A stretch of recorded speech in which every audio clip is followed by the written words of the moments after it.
Comment soutenir des projets solidaires partout dans le monde depuis chez soi ? Merci d'avoir posé la question. On est nombreux à s'être sentis impuissants en regardant les informations venues de l'autre bout du monde à la télévision ou sur nos téléphones.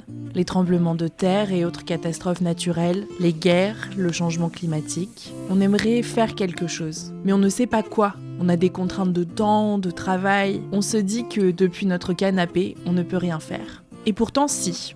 En partenariat avec FAIR, Maintenant vous savez vous explique comment la finance solidaire permet de soutenir des projets engagés durables ou environnementaux partout dans le monde. Le collectif FAIR rassemble plus de 130 entreprises solidaires, des banques, des sociétés de gestion, des ONG comme Action contre la faim ou Médecins du Monde. FAIR attribue également le label Finansol aux produits d'épargne solidaire. On rembobine. La finance solidaire, c'est quoi ? La finance solidaire, c'est le moyen pour un épargnant, comme toi ou moi, de financer des entreprises ayant un engagement social ou environnemental, justement grâce à son épargne. Quand on épargne sur un compte d'économie classique dans une banque, on touche des intérêts car la banque investit cet argent. En général, on ne sait pas forcément dans quoi, et le fait fructifier.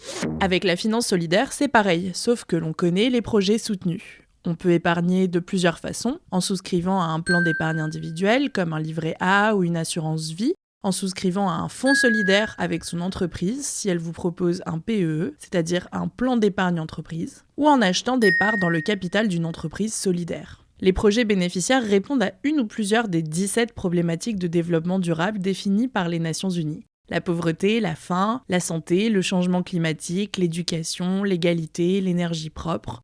Ça peut être par exemple soutenir une association qui œuvre pour le droit au logement, le soutien à l'agriculture biologique ou des projets de solidarité internationale. C'est quoi la spécificité de la solidarité internationale ? C'est l'un des domaines d'action que soutient la finance solidaire, que ce soit des structures comme des associations françaises qui agissent à l'international ou directement des associations internationales. Dans notre monde interconnecté, nos façons de vivre et de consommer ont un impact sur d'autres pays. Les produits qu'on achète ont un impact sur le droit du travail ailleurs dans le monde. Nos façons de nous déplacer influencent le climat. On peut donc avoir envie de soutenir des projets solidaires ailleurs dans le monde et de réduire les inégalités entre pays du Sud et du Nord. Comment je fais pour savoir que mon placement est réellement solidaire ? Depuis 1997, il existe un label qui distingue les produits d'épargne solidaire. Par exemple, un livret d'épargne dans une banque. C'est le label Finansol. Ce label ne concerne pas l'ensemble d'une banque, mais bien un produit d'épargne spécifique, par exemple.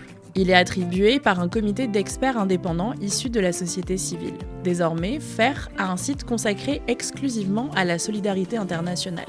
Financez la solidaritéinternationale.org. Vous pourrez y retrouver une liste des placements labellisés Finansol spécifiquement consacrés à la solidarité internationale. Voilà comment soutenir des projets solidaires partout dans le monde depuis chez soi.